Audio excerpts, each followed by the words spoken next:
कहानी किसी एक गांव में रहने वाले मूर्तिकार की है, जो बहुत ही सुंदर मूर्तियां बनाता था और इस काम से वो अच्छा जीवन यापन कर पाने लायक कमाता था।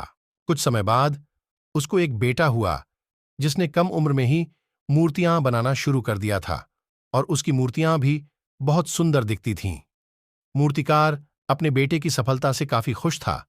फिर भी वह अपने बेटे की प्रत्येक मूर्ति में कुछ ना कुछ कमी जरूर निक और बेटे को उनके बारे में बताता था।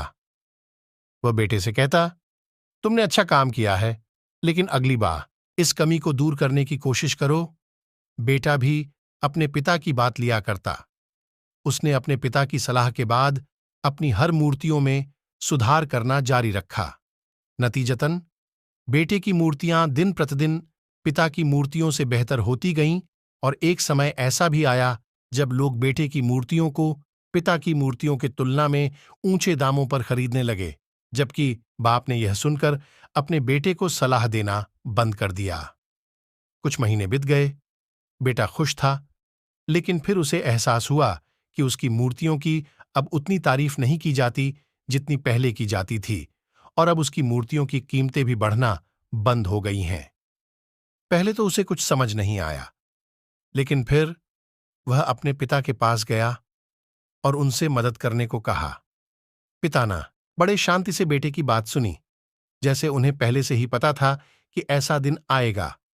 बाप का चेहरा पढ़ बेटे ने भी यह महसूस किया और पूछा, क्या आप पहले से जानते थे कि ऐसा कुछ होने वाला था? पिता ने उत्तर दिया, हाँ, मैं भी कभी इन परिस्थितियों से गुजर चुका हूं। बेटे ने कहा, फिर आपको मुझे ये तभी बता देना चाहिए था। पिता ने उत्तर दिया, शायद तब तुम मेरी बात नहीं समझ पाते। मैं भली भांति जानता हूं और मानता भी हूं कि मैं मूर्ति बनाने की कला में तुमसे ज्यादा बेहतर नहीं हूं।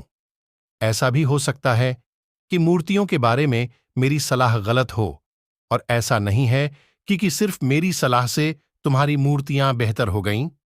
लेकिन जब मैंने तुम्हें तुम्हारी बनाई मूर्तियों में खामियां दिखाईं, तो तुमने जो बनाया था उससे तुम संतुष्ट नहीं थे। फिर तुम्ही ने खुद को बेहतर बनाने की कोशिश की और उस प्रयास ने तुम्हारी मूर्तियों को बेहतर बनाया और परिणाम स्वरूप तुम सफल हुए। लेकिन यह भी उतना ही सच है कि जिस दिन से तुम्हें लगा कि अब तुम्हारे काम में सुधार की कोई गुंजाइश नहीं है, तुम्हारा विकास रुक गया। लोग हमेशा तुमसे अधिक की उम्मीद करते हैं और इसलिए अब तुम्हें न तो अपने काम के लिए ज्यादा सराहना मिलती है और न ही इसके लिए ज्यादा पैसा मिलते हैं। बेटा कुछ देर चुप रहा, फिर उसने पूछा, तो अब मैं क्या करूं? बेटे के सवाल के जवाब में पिता ने एक छोटा लेकिन अमूल्य जवाब दिया, असंतुष्ट होना सीखो, विश्वास करो कि सुधार और बेहतर बनने के लिए हमेशा जगह है। यह एक बात तुम्हें भविष्य में निरंतर प्रगति करने के लिए हमेशा प्रेरित करेगी और हमेशा सुधार करती रहेगी, तुम्हें पहले से ज्यादा बेहतर बनाती रहेगी।